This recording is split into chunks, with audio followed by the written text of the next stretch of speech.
Living Alongside Cancer webinar series. Mindful or Mindful? Dr. Maitridara Goodrich, clinical psychologist, with thanks to Dr. Mia Foxhall. This webinar series has been developed to provide brief information and support to people cared for by the oncology and haematology teams at University Hospitals Bristol and Weston, as well as their family, friends and supporters. We will be talking about things that may trigger emotions for you. Please try to be gentle with yourself, and remember, it's understandable to be feeling however you are right now. This webinar is designed to provide some techniques to help you to respond to these feelings. Additional information and resources are also provided at the end. Please do take good care of yourself during and after watching the webinar, especially if you've noticed yourself feeling distressed. Remember, you can always take a break or stop watching if you need to.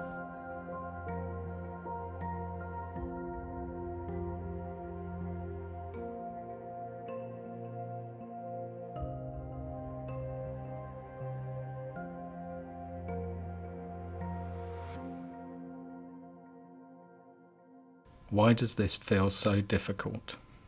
You might have seen in previous webinars that the way we experience any situation is determined by a number of things, including the broader situation, such as things happening to the whole country or community, our own personal context, including things that happen to ourselves or our families, such as our financial situation.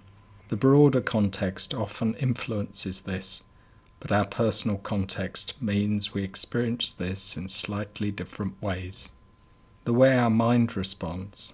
You're not an island. How you're experiencing your cancer diagnosis is impacted hugely by the world around you. The world we live in can be unsettling at times, and the way this has impacted on our own personal experience of diagnosis, treatment, and end of treatment cannot be underestimated. This webinar focuses on the way our mind responds.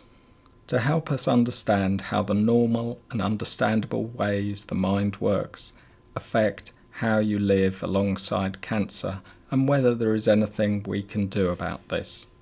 However, it's really important that we continue to bear in mind the other two levels of influence, as they will have an impact on how you make sense of and use the strategies we discussed today.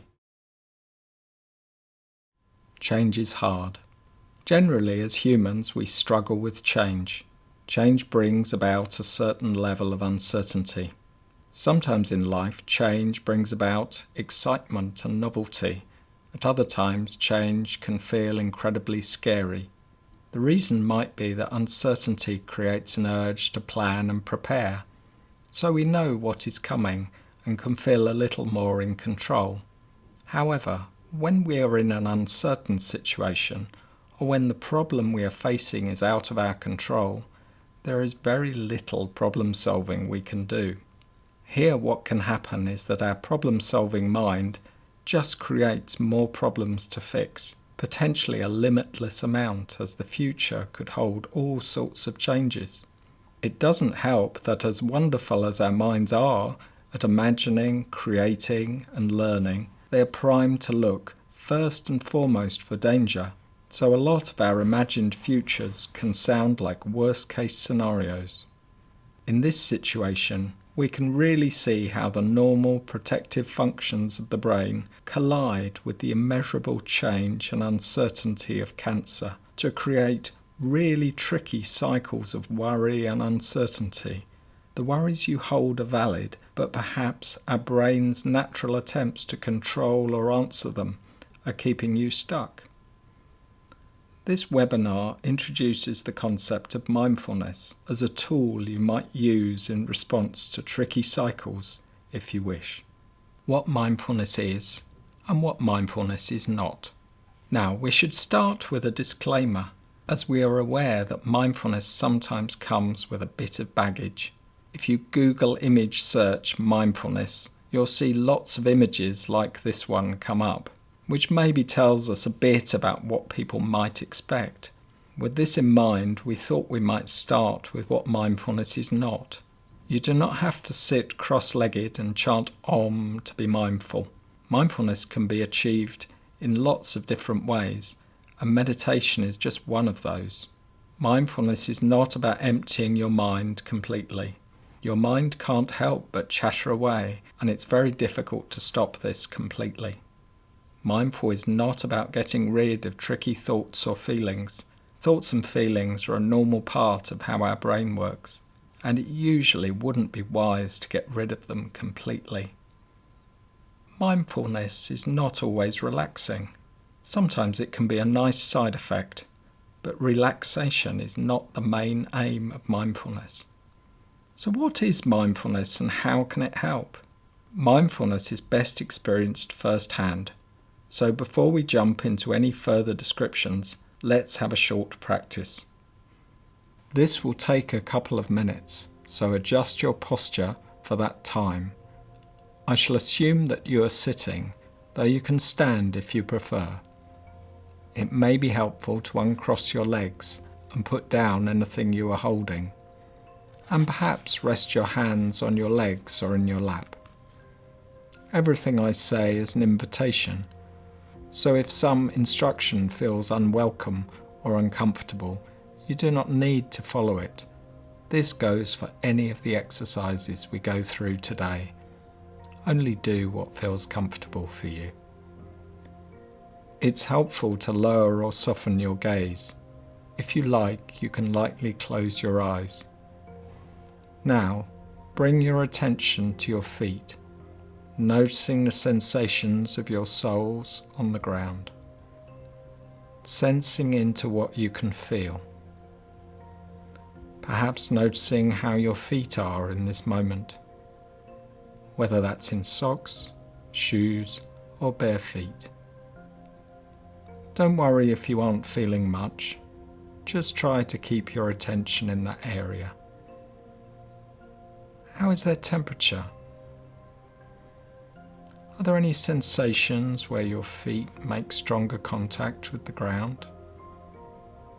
What's the quality of that contact? What are the sensations? Are they continuous or do they fluctuate? Is your experience pleasant or unpleasant? Or maybe neither.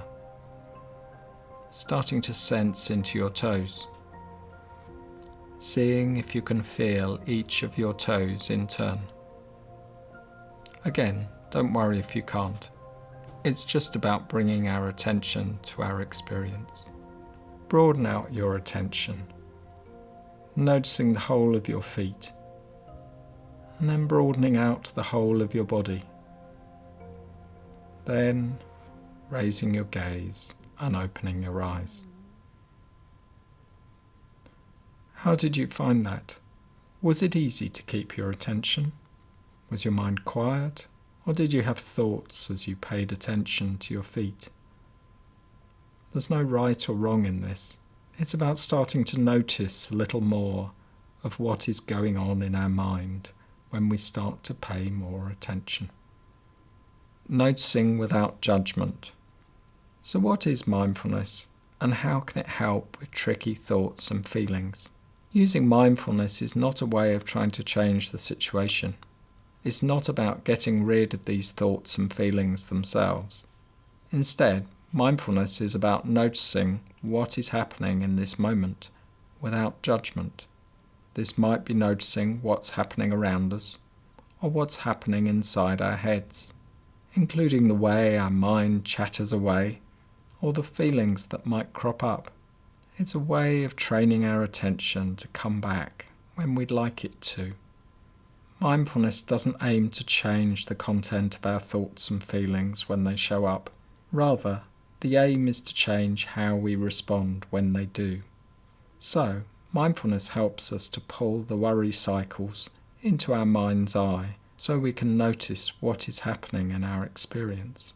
Sometimes we might call this the observer part of the mind. And it's the part of our mind that is able to watch what is happening, what we think, how we feel, and how we respond. If we're better at noticing what's happening, we can start to become aware of our thought cycles. This may give us more opportunities to make a choice about how we want to respond. Practicing mindfulness is about practicing the art of noticing.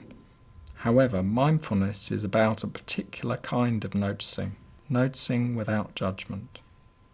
What we can start to find when we pay attention to our flow of experiences is that our mind is thinking a great deal about what's going on, offering us all sorts of views about what is happening in our experience. This is fine. Evaluating and judging what's going on is simply what minds are good at doing. Often this is really helpful and can help us to make sense of our world and choose wise actions. In mindfulness, what we are attending to is just the experience of the object and not becoming caught in all our habitual thoughts, views and judgments about it. As you relax, so does your mind, and in doing this you'll find it easier to notice what it is that your mind is adding on. So, a way of thinking about mindfulness is that mindfulness practices help us to use our mind's observer to focus on the present moment without judgment. Before we go any further, we can try a very brief mindfulness exercise to help unlock your observer. We're going to use the breath as an initial focus of attention, but if watching the breath feels difficult, you can sense into another part of the body, perhaps sensations in your feet or hands. Settling yourself, lowering your gaze. Bring your attention to your body, noticing your contact with your chair, with the floor, having a sense of your whole body sitting here, starting to notice the movement of your body with your breathing, your breath moving from your nose or mouth, through your throat, chest, down to your tummy and back again. Just how you experience it. There's no need to change it in any way. You might like to see what the speed is. Is it fast or slow? The rhythm. Is it steady and smooth, or does it catch at points? Where are you feeling your breathing most strongly? And taking your attention to that place and keeping that as the focus of attention, watching the in and out of your breath into your body.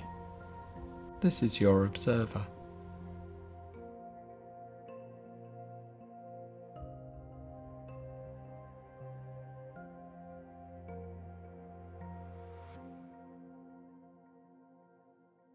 What you may be finding is that your mind wanders from the breath. If so, this is entirely normal. The observer breaks contact. Your mind wanders off. What happens then? Did your mind have a reaction to that?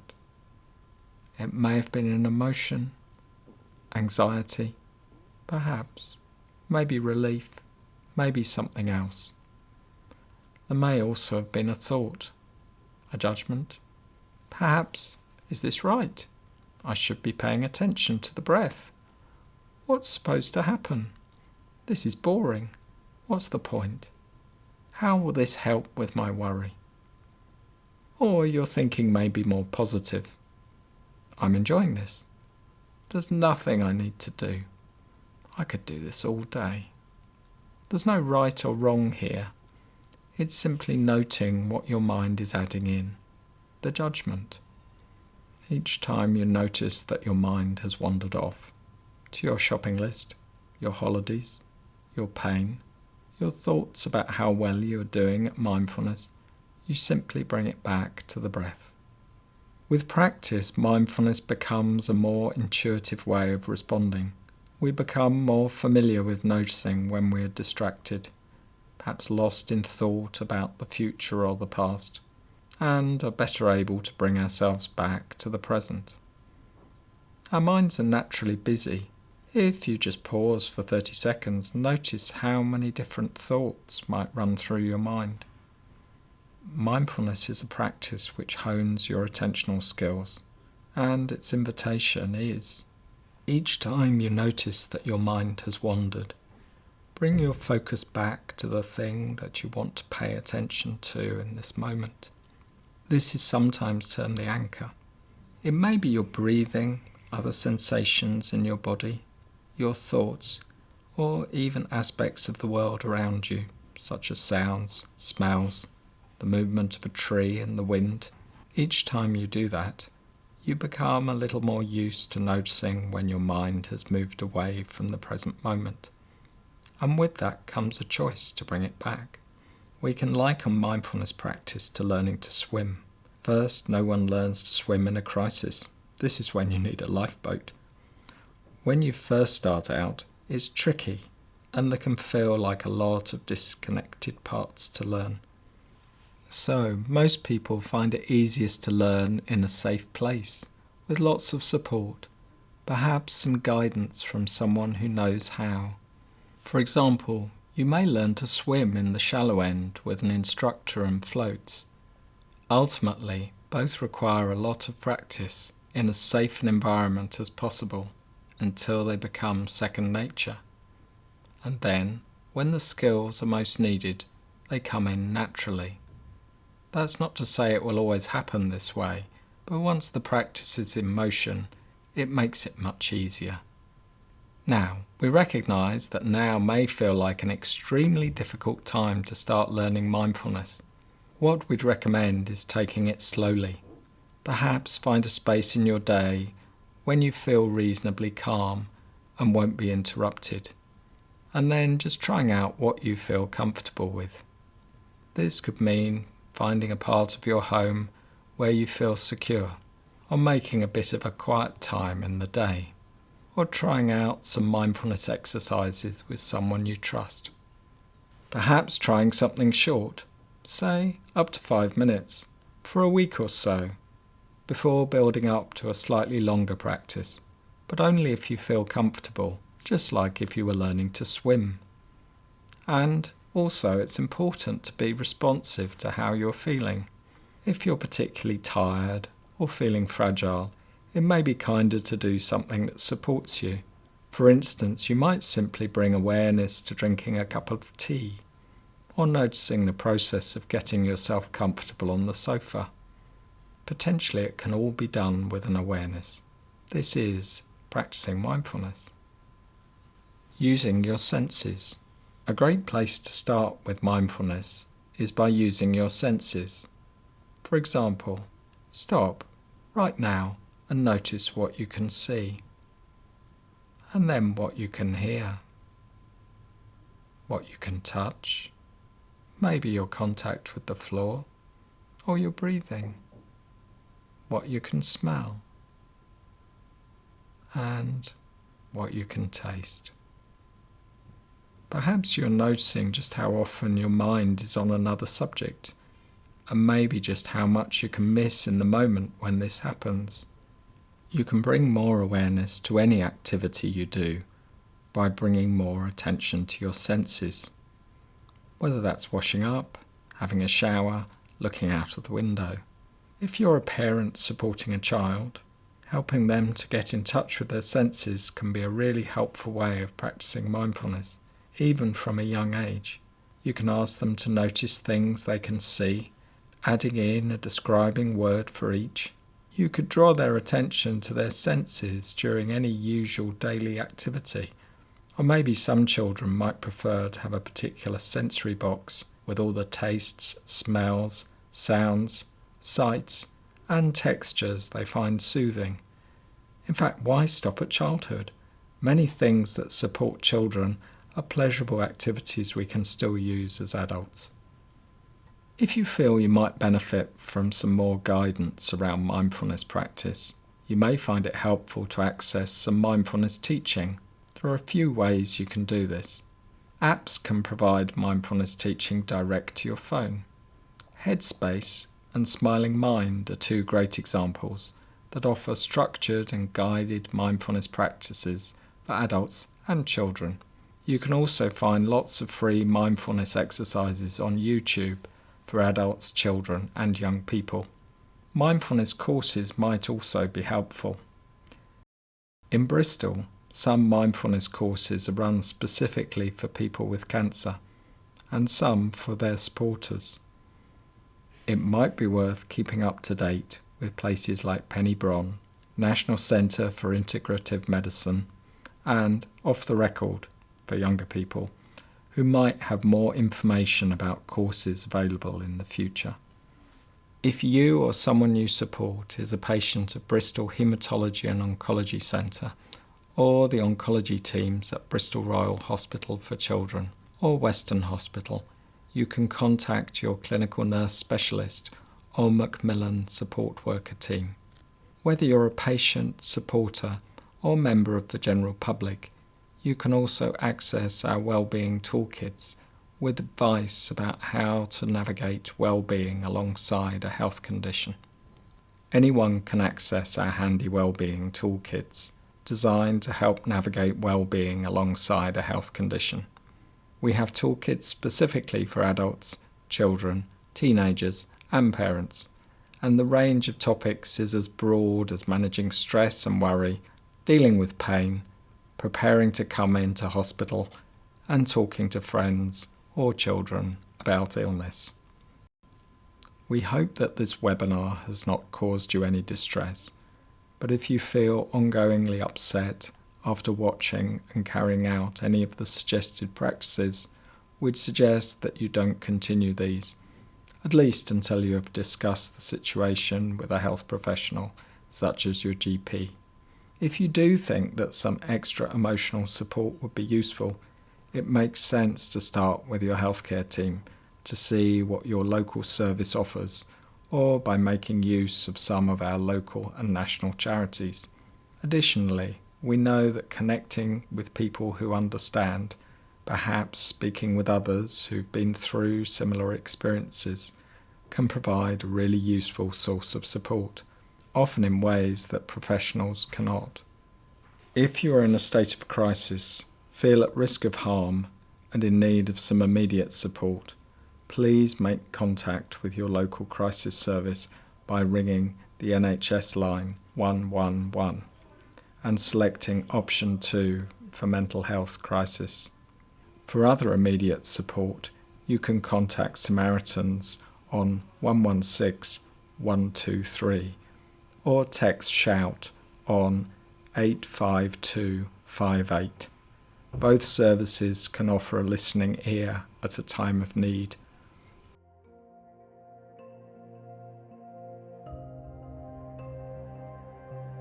Thank you.